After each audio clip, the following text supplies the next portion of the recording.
Very good evening students, and this one is the second portion of skewness. ये हमारे skewness chapter का second part है। पहले वाले में हमने आपको ये बता दिया कि विषमता का क्या मतलब है। जहाँ पर समानता नहीं है वहाँ पर विषमता है, और उसके अंदर हमने फ्रीक्वेंसी डिस्ट्रीब्यूशन की बात की थी। अब इसमें देखिए हम न्यूमेरिकल पोर्शन को कवर कराएंगे। तो देखिए स्क्यूनेस का सेकंड पार्ट, न्यूमेरिकल पार्ट। मैं इस लेक्चर को स्टार्ट करने से पहले मैं फिर से कहूँगा कि लाइक एंड सब्सक्राइब जरूर करिएगा, और अगर किसी बच्चे को कोई दिक्कत आती है या कोई टॉपिक अलग से उसे समझ में नहीं आ रहा है, कुछ पूछना चाहता है, तो dear students please pass me a message on my comment box. मैं आपके उस कमेंट बॉक्स को पढ़ूंगा, आपके उस पर भी वीडियो बनाने की कोशिश करूंगा जो आप चाह रहे हैं, ठीक है ना। अगर कोई क्वेरी है तो उसको रिमूव करने की कोशिश की जाएगी, और रिमूव करने की कोशिश की जाएगी, उसको रिमूव ही किया जाएगा अगर आप चाहेंगे तो, ठीक है ना। अब देखिएगा हमारे स्क्यूनेस के ऊपर क्वेश्चन। पहले इसकी देखिए मेन चीज़ क्या है। जब हम स्क्यूनेस को पढ़ रहे होते हैं तो स्क्यूनेस को कैलकुलेट करने के लिए हमारे जो मेथड थे उसे हम कहते हैं मीन मेथड। मीन मेथड, ठीक है ना, फर्स्ट है। क्योंकि जब भी हम स्क्यूनेस को कैलकुलेट करेंगे तो निश्चित तौर पर होता क्या है कि आपके मीनों का आपस में जो अंतर निकल के आ रहा होता है, ठीक है ना। आपके मीन्स के, क्योंकि हमने क्या चीज़ बताई थी अभी आपको, पॉजिटिव स्क्यूनेस में, नेगेटिव स्क्यूनेस में और आपके सिमेट्री में, कि जहाँ मीन मीडियन मोड बराबर हों वहाँ पर स्क्यूनेस नहीं होती है। मगर आपके पॉजिटिव में क्या बताया था कि अर्थमेटिक मीन की वैल्यू आपकी मीडियन से ज़्यादा होती है, मीडियन की वैल्यू आपके मोड से ज़्यादा होती है। और ऐसी सिचुएशन में आपकी फ्रीक्वेंसी का झुकाव, आपकी फ्रीक्वेंसी का स्लोप आपके राइट हैंड की तरफ हो जाता है, केंद्र से आपके सेंटर से राइट हैंड की तरफ हो जाता है। और दैट मीन्स वहाँ पर तीनों चीज़ें एक बराबर नहीं होती है, तो स्क्यूनेस पाने के चांसेस हैं। सेकंड वाले में भी क्या था कि जहाँ पर आपकी फ्रीक्वेंसी का झुकाव आपके लेफ्ट हैंड की तरफ हो जाता है तो वो नेगेटिव स्क्यूनेस थी। ऐसी सिचुएशन में आपके अर्थमेटिक मीन की वैल्यू मीडियन से छोटी होती है और मीडियन की वैल्यू आपके मोड से छोटी होती है। तो ये वाली चीज़ें उसमें हमने बताई थी। आखिरकार इनकी इक्वल जैसी वैल्यू निकल के आ जाए जब भी स्क्यूनेस नहीं है। अगर सभी वैल्यूज़ आपस में बराबर हों तो निश्चित तौर पर इसके अंदर स्क्यूनेस नहीं है। तो हम क्या करते हैं, जो अंतर है उसी को रिमूव कर देते हैं, तो इसे हम कहते हैं मीन मेथड। तो देखिए स्क्यूनेस का जो नोटेशन यूज होगा S at the base of के स्क्यूनेस के लिए। और मैं इसमें कहूँगा कि एक्स बार में से अगर मैं मोड माइनस कर दूँ तो मेरा स्क्यूनेस निकल के आ जाता है। दूसरी चीज़, अगर मैं एक्स बार में से मीडियन माइनस कर दूँ तो मेरा स्क्यूनेस निकल के आ जाता है। क्यों, मुझे समान चाहिए। अगर जहाँ पर भी अर्थमेटिक मीन मीडियन मोड एक बराबर होंगे तो सिमेट्री कहलाएगी। सिमेट्री होने पर आपकी विषमांगता नहीं होती है, ठीक है ना। या फिर मैं कहूँ कि मीन में से अगर मैं आपका जेड माइनस कर दूँ, मोड माइनस कर दूँ, तो वो आपका स्क्यूनेस कहलाएगा। अब ये मेथड तो वो था जो कि आपने दिए हुए स्टडी, जो हमने थ्योरी पढ़ी है उसके आधार पर कैलकुलेट कर दिया। मगर इसके लिए सबसे बेस्ट मेथड जो कैलकुलेट हुआ था, ये डेवलप किया गया था, वो कार्लपियर साहब ने किया था, ठीक है ना। ये तो एक नॉर्मल वाला था जो हमने थ्योरी पढ़ी, थ्योरी के आधार पर डेवलप कर दिया। मगर जो कार्लपियर साहब ने दिया है वो इम्पोर्टेंट है, और वही आपकी स्क्यूनेस के लिए यूज़ की हो, कैलकुलेशन में यूज़ किया जाता है। देखिए उसमें क्या था, कराऊंगा मैं इस पर भी न्यूमेरिकल इस पर भी होगा, कार्लपियर्सन पर भी होगा, बहुत इंपॉर्टेंट है। देखिए कार्लपियर साहब कहते हैं कि अर्थमेटिक मीन एंड मोड का डिफरेंस, या मैं कहूं the calculation of variation between arithmetic mean and mode, दोनों का अंतर जो निकल के आता है, तो उनके अंदर जो भी अंतर होगा वही निश्चित तौर पर आपका स्क्यूनेस को दर्शाएगा।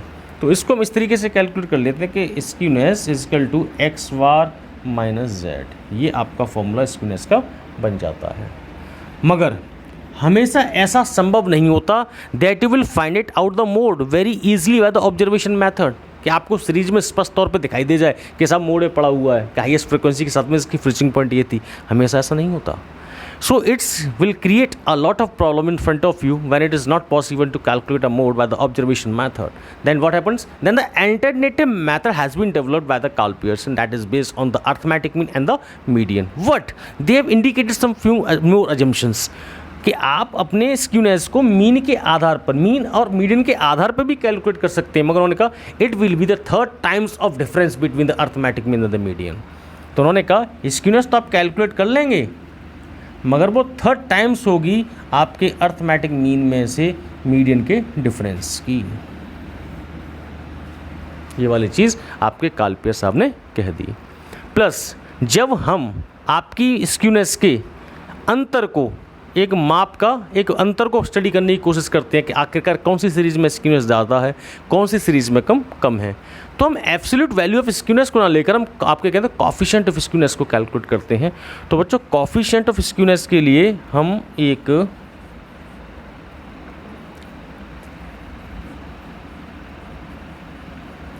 हम स्मॉल जे का यूज़ करेंगे, ठीक है ना. अगर मैं पहले वाले को लेता हूँ तो यहाँ पर मेरा जो कॉफिशिएंट होगा वो क्या होगा, x bar minus Z upon, मैं ले लिया इसमें मीन डेविएशन से ले लिया, आपका डेल जेड ले लिया. यहाँ पर मेरा एक्स बार माइनस एम है तो मैंने डेल एम ले लिया. यहाँ पर एम माइनस जेड है तो मैंने डेल जेड ले लिया, ठीक है ना. ये वाली चीज़ भी आपके कॉफिशिएंट में काउंट होती है. मगर मैंने कहा ये वो तरीका है जो हमने मीन डेविएशन पर डेवलप किया हुआ था, मगर सबसे बेस्ट मेथड तो आपका कार्ल पियर्सन का माना जाता है. तो कार्ल पियर्सन का स्क्यूनेस का फॉर्मूला था X bar minus Z. If it is not possible to calculate a mode very easily by the observation method then we have to go to use a median one, then 3 times of X bar minus median.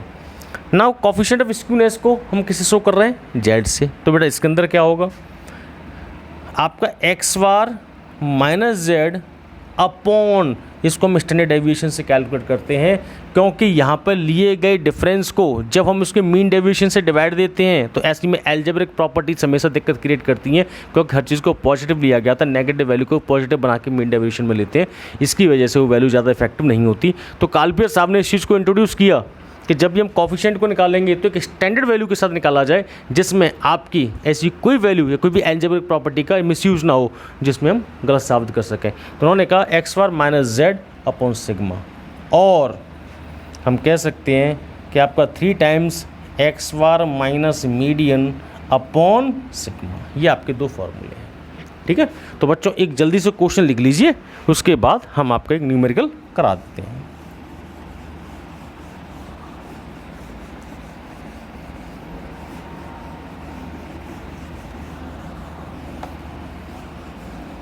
तो बेटा first question लिखिएगा,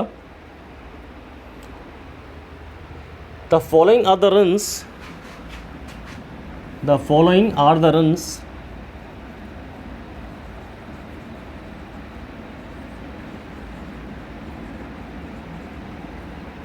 the following are the runs scored by a cricketer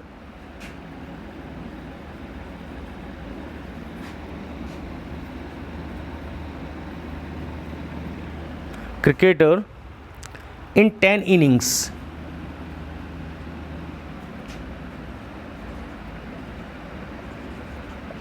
In 10 innings, calculate skewness on the basis of all averages. Calculate skewness on the basis of all averages. देखिए इसने कह दिया all average, मगर बच्चों Karl Pearson use होता है, ध्यान रखना. और आपको दिया गया है, रन्स दिए गए हैं 45 10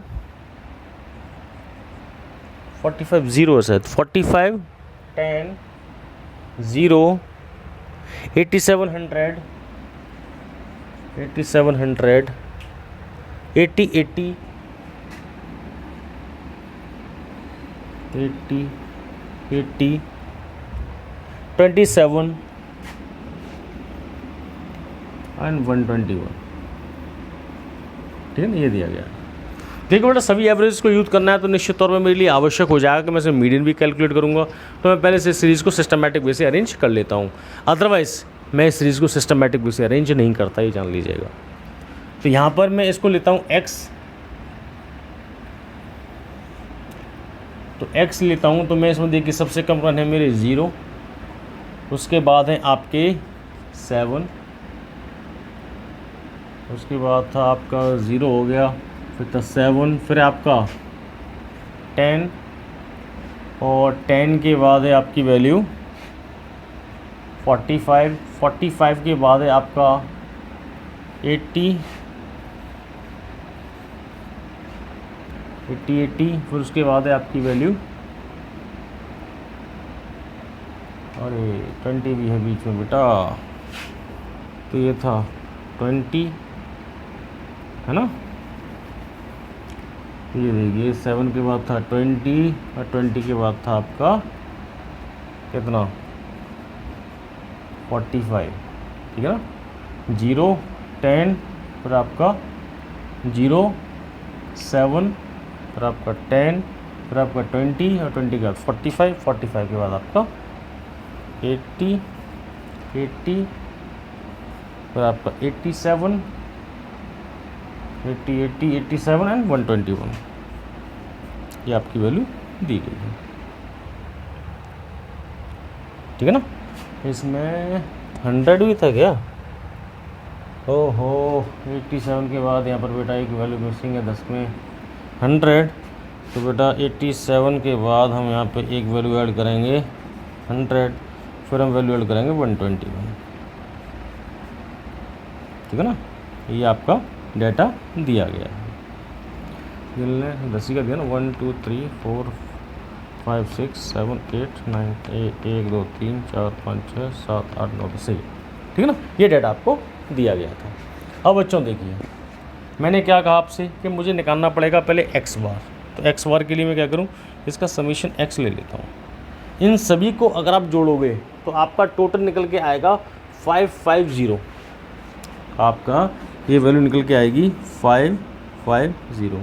तो देखिए बेटा मैं समीशन x बार के लिखूँगा समीशन एक्स वाई एन, तो ये मेरी वैल्यू है 550 और डिवाइडेड बाय 10, तो मैं इसको माइनस कर दूँ तो x बार की वैल्यू आती है आपकी 55। पहली चीज़ मीडियन के लिए मैं लूँगा साइज ऑफ n+1/2 टर्म, ठीक है ना, n+1 की वैल्यू है आपकी 10, तो ये हो जाएगी 10+1/2, या मैं कहूँ 11/2, या मैं कहूँ 5.5, या मैं कह दूँ 5th term plus 6th term divide by 2। तो देखिए बेटा 5th टर्म कौन सा, 1 2 3 4 5, तो आपका 45 प्लस 80 डिवाइड बाई 2, इनको जोड़ लेता हूँ तो 120, तो 125/2, तो ये वैल्यू निकलती है आपकी 6 दूनी 12, 2 4.5, ठीक है ना। और आपकी मोड देखें तो देखो बेटा यहाँ पे 2 बार आया है, 80 80 2 बार है, तो दैट मीन्स आपकी मोड की वैल्यू जो है वो हाईएस्ट 80 दिखाई दे रही है हमें, तो दैट मीन्स 2 बार आया था, तीनों वैल्यू आपकी कैलकुलेट होके आ चुकी हैं। अब मैं निकालूंगा यहाँ से आपका x माइनस एक्स बार, ठीक है ना। तो देखिए 0 -55 ये वैल्यू आती है मेरी -55, 7 -55, तो ये वैल्यू निकल के आएगी आपकी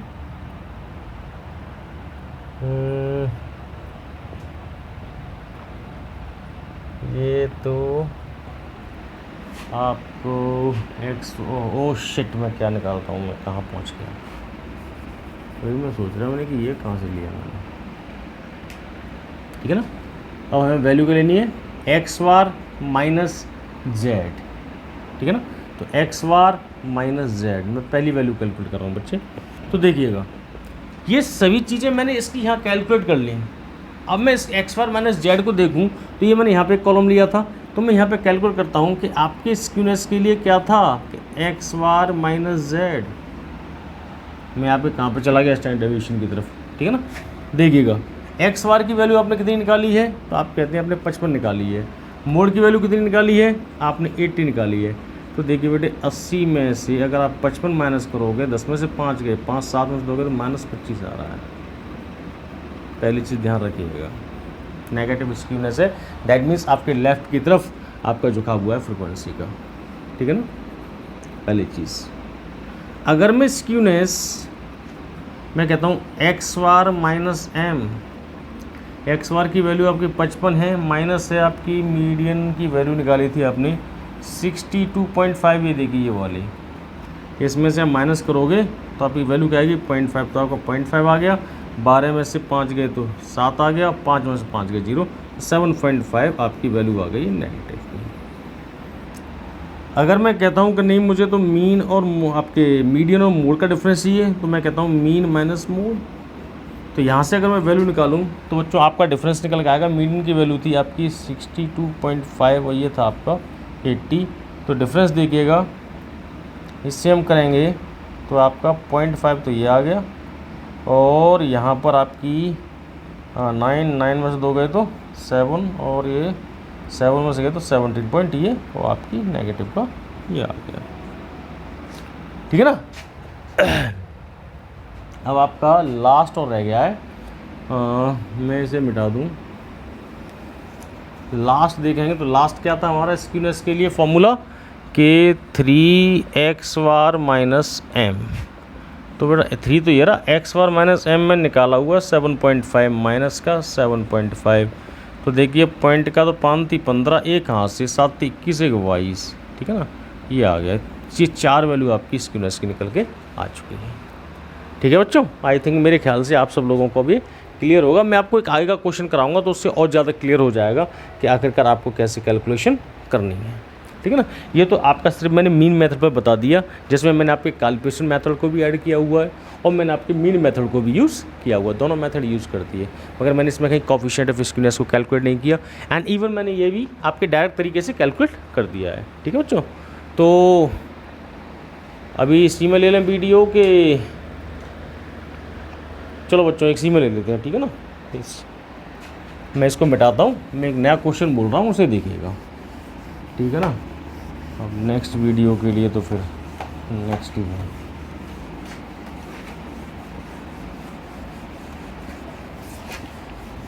मगर बच्चों अब जल्दी करेंगे हम, क्योंकि दूसरी क्लास का भी टाइम है, ठीक है ना। तो बच्चों एक क्वेश्चन लिख लो, calculate coefficient of skewness from the following data, और डाटा लिख लीजिएगा 10, कैलकुलेट कोएफिशिएंट ऑफ स्क्यूनेस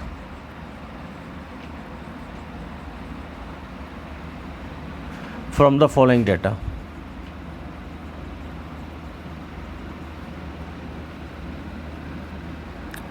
और डाटा है बच्चों 11, 10, 18, 11, 10, 18, 17, 20, 21, 17, 20, 21, 20, 22, 22, 20, 22, 22, 23, 14, 16, 23, 14, 16, 15, 14, 17, 15, 14, 17, 13, 17, 19, 13, 17, 19, 25 and 17, 25 and 17। बेटा ये डाटा दिया गया है आपके सामने, और इसने कोएफिशिएंट ऑफ स्क्यूनेस की बात भी की है, तो बेटा सीधी सी बात है हम कैलकुलेशन के आधार पर कैलकुलेट करेंगे, हम सभी एवरेज की बात नहीं करेंगे क्योंकि इसमें क्वेश्चन में मेंशन नहीं किया गया है, ठीक है ना। अब देखिए बेटा इसमें अगर हम देखें तो इंडिविजुअल सीरीज दी गई थी, तो सबसे पहले हमारे सामने इंपॉर्टेंट चीज़ क्या निकल के आती है कि first we have to convert the series into discrete series. कैसे कि we have to write the variable values along with the frequencies values, कि कौन सी वैल्यू कितनी बार रिपीट हुई है उसकी फ्रीक्वेंसीज को उसके सामने लिख देते हैं। तो सबसे पहले हम इस टेबल को सही तरीके से अरेंज कर लें इस डाटा को। तो बच्चों मैं इसको ज़रा रब कर रहा हूँ, please pause the video, take a screenshot, ठीक है ना, because in the next one you will see we are going to arrange this numerical data into a columns forms. तो मैं इसको बेटा अरेंज करूँगा, तो इस डाटा को, ठीक है ना, आप लोग देखिएगा। तो जब मैं इस डाटा को अरेंज कर लूँगा तो ये डाटा बन के तैयार हो जाएगा आपका x की वैल्यू बनेंगी आपकी 10, 11, 13। बेटा x की वैल्यू बनेगी आपकी 10 आया है, 11 आया था, उसमें 13 आया था, 14, 15, 16, 14, 15, 16, 17, 18, 19, 17, 18, 19, 20, 21, 22, 20, 21, 22, 23, 25, 23, 25। बेटा ये डेटा था जो आपको दिया गया था, मगर कुछ डेटा बार बार रिपीट हुआ था, तो उस डेटा को बेटा मैं f ले लेता हूँ, फ्रीक्वेंसी द रिपीटेटिव वैल्यू। ठीक है ना। देखिएगा 10 जो था बेटा आपका एक बार था, 11 एक बार था, 13 एक बार था, ये वैल्यू भी 1 बार थी, ये वैल्यू भी 1 बार थी, ये वैल्यू भी 1 बार थी। मगर 14 2 टाइम्स है, 14 आपका 2 टाइम्स था, 15 आपका 1 टाइम है, 16 आपका 1 टाइम है, 15 आपका 1 टाइम है, 16 आपका 1 टाइम है, मगर 17 बेटा आपका 4 टाइम्स आया था। ठीक है ना। आपका 18, 19 1 टाइम है, 18 1 टाइम है, 19 1 टाइम है, 20 आपका 2 टाइम्स था,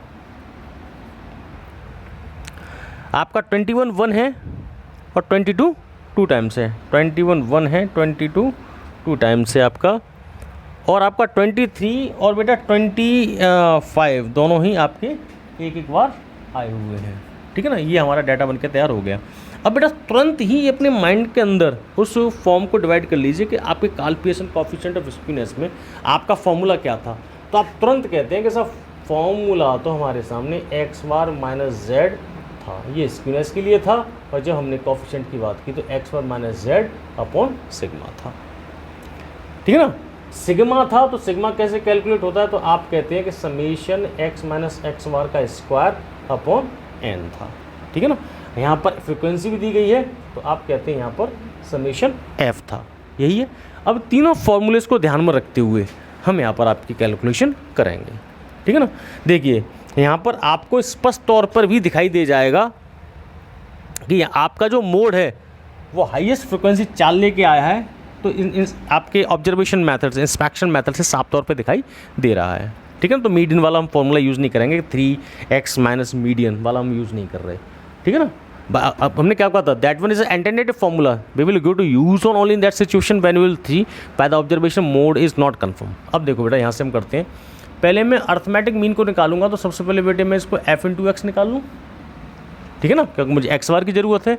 तो देखो 10 इंटू 1 10 है, 11 इंटू 1 11 है, 13 इंटू 1 13 है, 14 का 2 बार करेंगे 28 है, 15 का ये है, 17 का आपका 16 का 16 है, और 17 का अगर हम मल्टीप्लाई करते हैं तो 7 4 जा 28 है ना, 7 4 28 और 4 1 जा 4 और 4 और 2 आपके 6, तो ये आपका 18 है, ये आपका 19 है, और ये आपका 40 है, ये आपका 21 है, ये आपका 44 है, ये आपका 23 है बेटे, और ये आपका 25 है।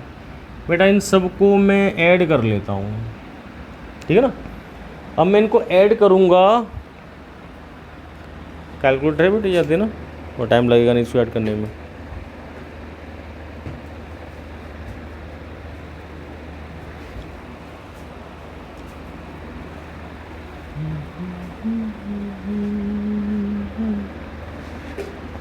देखिएगा मैं इस वैल्यू को ऐड कर रहा हूँ, तो आपका 10 है बेटे, मैंने एक चीज़ गलत लिख दी यहाँ पे, 11 हो गया है, दैट वन इज़ 11। बेटा मैं इस वैल्यू को ऐड करता हूँ, तो 10 plus 11 plus 13 plus 28 plus 15 plus 16 plus 68 plus 18 plus 19 plus 40 plus 21 plus 44 plus 23 plus 25। बच्चों ये वैल्यू आ रही है आपकी 351। ठीक है ना। अब देखिए मैं एक्स बार को कैलकुलेट करूँगा तो मेरे फॉर्मूला क्या होगा, summation F X Y summation F F कितना है आपका बेटा, ऐसे भी कैलकुलेट कर लेते हैं। 1 2 3 और 3 और 2 5 6 7 11 12 13 15 16 16 2 18 19 20 है, तो समेशन एफ़ है आपका 20। तो मैं यहाँ पर करता हूँ आपका 351 डिवाइड बाई 20 डिवाइड बाई 20, तो बेटा आपकी इस एक्स बार की वैल्यू आती है 17.55, ठीक है ना। ये वाली वैल्यू आपने कैलकुलेट कर ली है। अब एक्स बार माइनस जेड होता है, ठीक है ना, फॉर्मूले में क्या होता है, एक्स बार माइनस जेड। तो देखो एक्स बार आपका ये रहा, जेड आपने यहाँ से निकाला हुआ है, ठीक है ना। तो मैं स्क्यूनेस में क्या करता हूँ, स्क्यूनेस इजकल टू 17.55 और माइनस 17, बेटा ये वैल्यू आती है आपकी 0.55, ये आपने स्क्यूनेस में कैलकुलेट कर ली, ठीक है ना। मैं इस जरा मोबाइल को रख दूँ,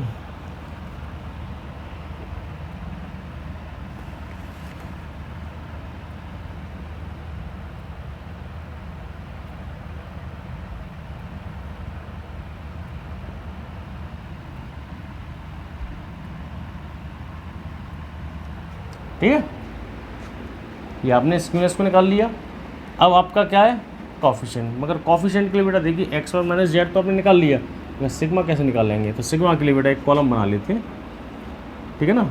अब सिग्मा के लिए कॉमा क्या बनेगा कि एक्स माइनस एक्स बार, इस वैल्यू को यहाँ पे लिख लीजिएगा, ये वैल्यू आपको निकल के आई है 0.55, ठीक है ना।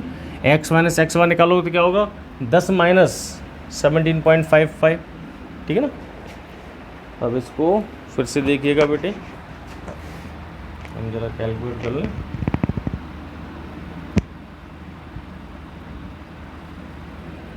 देखिए आपका 10 माइनस 17.55, तो आपकी वैल्यू आती है 55, ऐसी आपने कहा है 11 माइनस 17.55, तो वैल्यू आती है आपकी 6.55, ऐसी आपका है 13 माइनस 17.55, तो वैल्यू आती है आपकी 4.55, ऐसे आपको 14 है तो ये आपकी वैल्यू आती है 3.55, 15 है तो वैल्यू आती है 2.55, 16 है तो वैल्यू आती है 1.55, 17 है तो वैल्यू आती है 0.55, 18 है तो वैल्यू आती है 1.55, 19 है तो वैल्यू आती है आपकी 2.55, 20 है तो वैल्यू आती है आपकी, ठीक है ना बेटा। ऐसे ही कैलकुलेट कर लेंगे आप।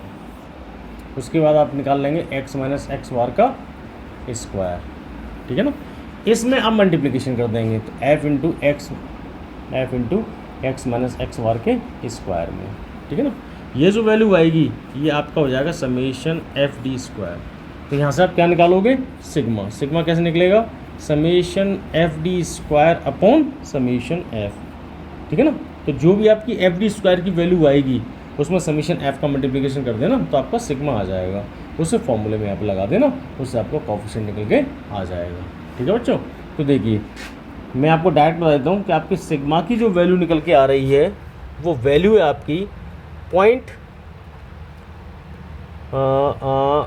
आपकी वैल्यू है 3.91 बेटा, कैलकुलेट कर लेना, ये वैल्यू निकल के आएगी इससे, ठीक है ना, 3.91। तो बेटा इस फॉर्मूले में लगा देते हैं, तो ये हो जाएगा एक्स बार माइनस जेड था आपका 17.55 माइनस कितना निकाला था एक्स बार, जेड कितना है हमारा 17, ठीक है ना, ये वैल्यू थी, ये आपका 3.99। बेटा ये सब चीज़ मैंने पहले कराई स्टैंडर्ड डेविएशन की, तो यहाँ से स्टैंडर्ड डेविएशन कैलकुलेट हो रहा है। यहाँ से आपने क्या किया है, एक्स माइनस एक्स बार निकाला, यहाँ से एक्स माइनस एक्स बार का स्क्वायर निकाला, फिर इसमें एफ का मल्टीप्लिकेशन कर लिया, समेशन एफ डी स्क्वायर आ जाएगा। ये आपने इस फॉर्मूले में रख दिया तो आपका सिग्मा निकल के आ जाएगा, ठीक है बेटा। बहुत टाइम लगेगा इसको कैलकुलेट करने में। तो यहाँ से देखिएगा, तो 17.55 माइनस 17, तो वैल्यू आती है आपकी बेटा 0.55, और इसमें मैं डिवाइड लगा रहा हूँ बच्चों 3.91 का, तो ये वैल्यू बनती है कोफिशिएंट की 0.14066, ये बेटा आपका आंसर हो गया, ठीक है ना। तो स्क्यूनेस का आंसर, और स्क्यूनेस आपने निकाली है 0.55, तो ये बेटा ये दोनों चीज़ें कैलकुलेट आपकी हो चुकी हैं। आई थिंक बेटा each and everything is clear. कुछ दिक्कत हो तो आप मुझे कमेंट में लिख दीजिएगा, मैं उसका सोल्यूशन आप लोगों को दूंगा।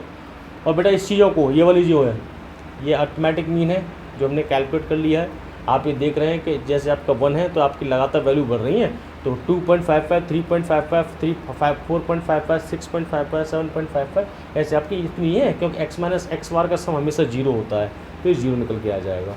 फिर इनका आप स्क्वायर कर लोगे, ठीक है ना, स्क्वायर में f का मल्टीप्लिकेशन कर लोगे, तो आपका स्टैंडर्ड डेविएशन का फॉर्मूला हो जाएगा समीशन FD स्क्वायर या summation f(x minus X bar का square) upon total number of frequency that is 20 divide दे दोगे तो आपकी सिग्मा की वैल्यू निकल के आ जाएगी 3.91। आपने डायरेक्ट फॉर्मूले में रखा, यहाँ पे डिवाइड दिया, ये आपकी कोफिशिएंट ऑफ स्क्यूनेस की वैल्यू निकल के आ चुकी है। ठीक है ना बच्चों, I think it is clear to all of you. Okay, thank you. If you have any problem please pass me your message on a comment box. ठीक है ना, okay, thank you, good night.